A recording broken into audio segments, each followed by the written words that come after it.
Let's go live to SeaWorld, where Dan Gummersall is joining us for a sneak peek. Hi, Dean. Tell us about the new show. Good afternoon, Richard.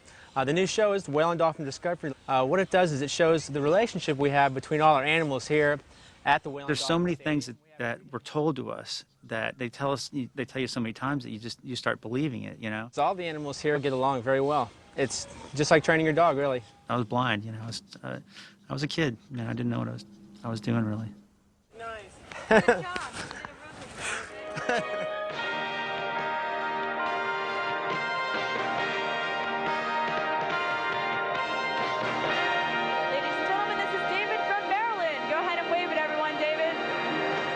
I just really bought into what they told us. You know, I learned to say what they told us to the audience. Hello out there! Children are some of Shamu's biggest fans. We can do just about anything we want. I thought I knew everything about killer whales when I worked there, you know, and everything about these animals. I really know nothing about killer whales. I know a lot about being an animal trainer or a killer whale trainer, but I don't know anything about these animals' natural history or their behavior. I really, in some ways, believed a lot of what I was learning from them, because why would they lie? Because the whales in their pools die young, they like to say that all orcas die at 25 or 30 years. 25 to 35 years. 25 to 35 years. They're documented in the wild, living to be about 35 and mid-30s. They tend to live a lot longer in this environment because they have all the veterinary care. And of course, that's false. We knew by 1980, after half a dozen years of the research, that they live equivalent to human lifespans. And every other potentially embarrassing fact is twisted and turned and denied one way or another. So in the wild, they live less. And then like the floppy dorsal fins. 25% of whales have a fin that turns over like that as they get older. Dorsal collapse happens in less than 1% of wild killer whales. We know this. All of the captive males, 100%, have collapsed dorsal fins. And they say that they're a family, that the whales are in their family. They have their pods, but that's just, you know, an artificial assemblage of their collection, however management decides they should mix them, and you know, whichever ones happen to be born or bought and brought in.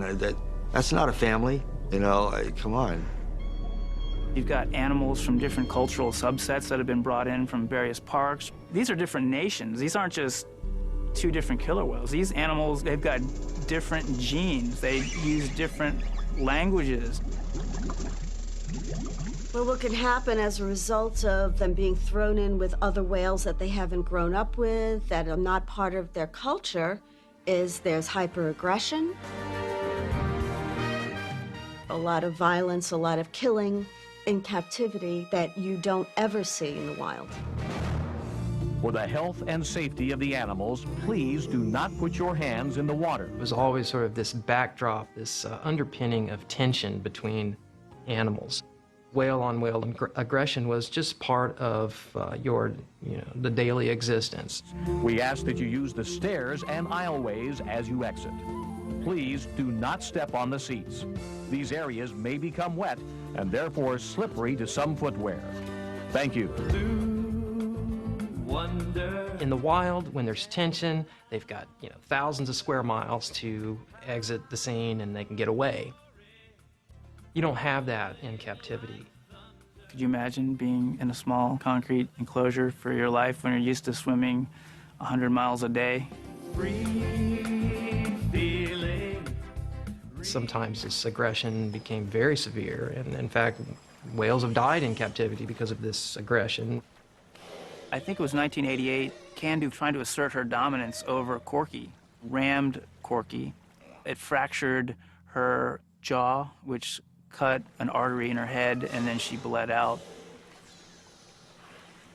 You know, that's got to be a hard way to go down. I saw that there was just a lot of things that weren't right, and there was a lot of misinformation, and something was amiss. And, you know, I sort of compartmentalized that part of it and did the best that I could with the knowledge that I had to take care of the animals that were there. And I think all the trainers there have the same thing in their heart. They're trying to make a difference in the lives of the animals. You think that if I leave, who's going to take care of Tillicum? And that's why I stayed, because I feel sorry for Tillicum. I mean, if you want to get down to the nuts and bolts of it, I stayed because I felt sorry for Telecom. And I couldn't bring myself to stop coming and trying to take care of him.